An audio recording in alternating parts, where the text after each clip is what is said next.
êtes venu en Guinée pour investir afin d'obtenir un meilleur rendement pour vos capitaux.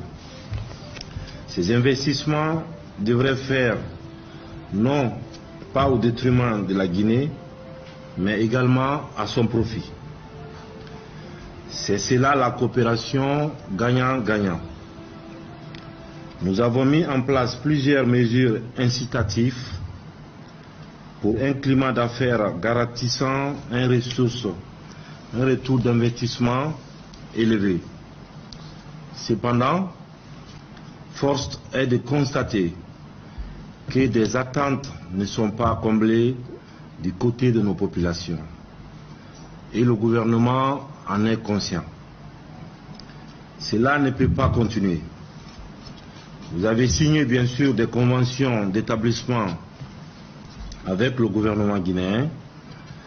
Ces conventions contiennent de part et d'autre des engagements et des obligations. Un engagement ou une obligation non tenue est une cause de nullité de la convention. Il en est aussi du processus de transformation de nos matières premières que vous exploitez. Désormais, leur transformation sur place devient incontournable. C'est un impératif et sans délai. Plusieurs conventions mentionnent le raffinage sur place. Ces engagements sont lettres mortes aujourd'hui.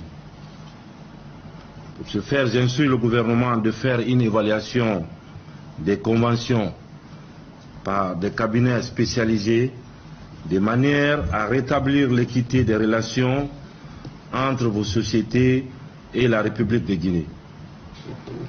Il ne s'agit pas de remettre en cause les engagements pris par la Guinée, mais il s'agit de faire en sorte qu'aucune des parties prenantes aux différentes conventions ne soit fondamentalement défavorisée dans la répartition des revenus issus de l'exploitation de nos ressources naturelles.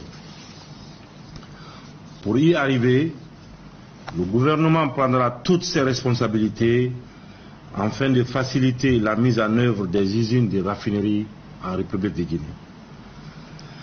L'État jouera tout son rôle afin de créer les conditions de développement d'un corridor de prospérité. La transformation de la bauxite en alumine ne doit pas se limiter seulement à la mise en place des usines de raffinerie. Toutes les matières premières et produits rentrant dans la transformation doivent être produits sur place. C'est seulement à ce prix que nos ressources naturelles seront un levier de développement pour nos populations. Le gouvernement est conscient de la complexité d'un projet de construction de raffinerie d'aluminium en Guinée. Cependant, le respect des conventions de base reste pour nous non négociable.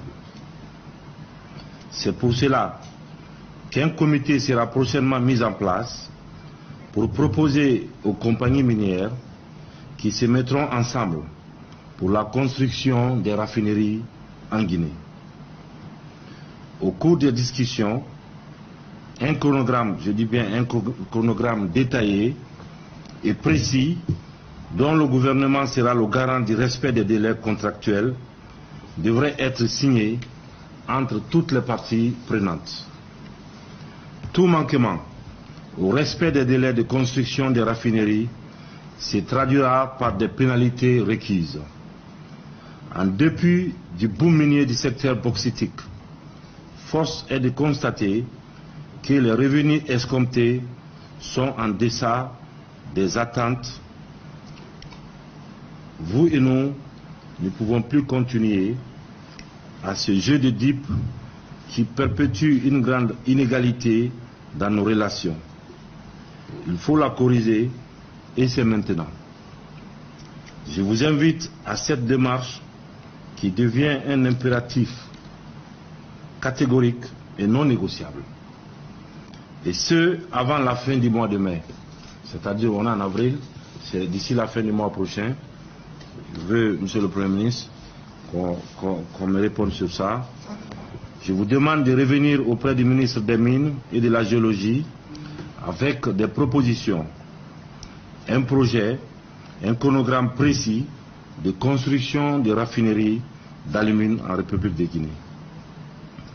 Le gouvernement n'hésitera pas à prendre ses responsabilités pour rétablir l'équilibre.